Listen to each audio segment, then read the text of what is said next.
அனைவருக்கும் வணக்கம். நாம இப்ப பாக்கியலட்சுமி சீரியல்ல என்னெல்லாம் சுவாரஸ்யமான விஷயங்கள் நடக்குதுன்னு பார்க்கலாம் வாங்க. கோபிநாத் ராதிகாவையும் மையும் பார்க்கறதுக்காக அவங்களோட புது வீட்டுக்கு வந்திருக்காங்க. வந்த இடத்துல காலிங் பில் அடிக்கிறாரு.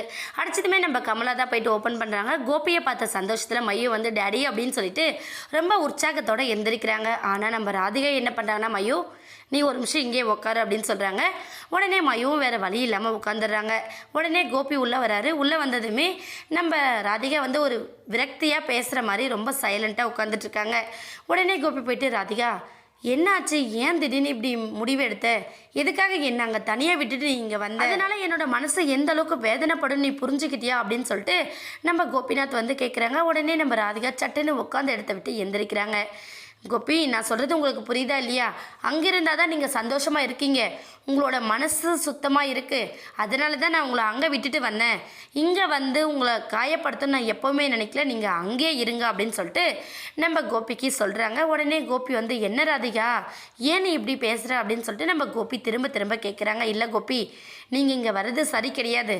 அங்கே இருந்தால் நீங்கள் சந்தோஷமாக இருக்கீங்க, உங்கள் பசங்க சந்தோஷமாக இருக்காங்க, இங்கே வந்தால் உங்களுக்கும் நிம்மதி இல்லை, அதனால் நீங்கள் நிம்மதியாக இல்லைன்னு எனக்கும் தேவையில்லாத பிரச்சனை தானே அப்படிங்கிற மாதிரி நம்ம ராதிகா வந்து சொல்கிறாங்க. உடனே நம்ம கோபி வந்து, இல்லை நீ இப்போ எடுத்துருக்கிற முடிவு சரின்னு நினைக்கிறியா, இது ரொம்ப தப்பு அப்படின்னு சொல்கிறாங்க.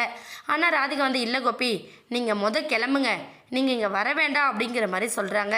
உடனே கோபி வந்து, ஏன் ராதிகா எப்படி சொல்கிற, அப்போ நான் இந்த வீட்டுக்கு எப்போவுமே வரக்கூடாதா, அவ்வளோதானா, நமக்குள்ளே இருக்கிற உறவு அவ்வளோதானா அப்படிங்கிற மாதிரி நம்ம கோபிநாத் வந்து கேட்குறாங்க.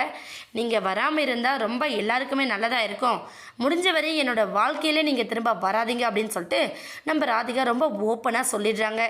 இங்கேருந்து கிளம்புங்க கோபின்னு சொல்லிடுறாங்க. கோபி அடுத்த வார்த்தையே பேசாமல் ரொம்ப சைலண்ட்டாக மனம் உடஞ்சி போய் அங்கேருந்து திரும்பி பார்த்துட்டு போகிறாரு. வெளியே போய் நின்று நம்ம கோபி வந்து, ராதிகா தான் இந்த முடிவை எடுத்தாளா அப்படின்னு சொல்லிட்டு ரொம்ப மன விரக்தியோட பார்த்துக்கிட்டு இருக்காங்க. ஆனால் ராதிகா வந்து, கோபி அங்கேயே இருக்கட்டும், அவர் நம்ம கிட்ட வந்து நமக்கும் சந்தோஷம் இல்லை, நம்மளால நம்ம மயுக்கும் சந்தோஷம் இல்லை அப்படிங்கிறதெல்லாம் அனலைஸ் பண்ணி பார்த்து தான் நம்ம ராதிகா இந்த முடிவு எடுத்திருக்காங்க.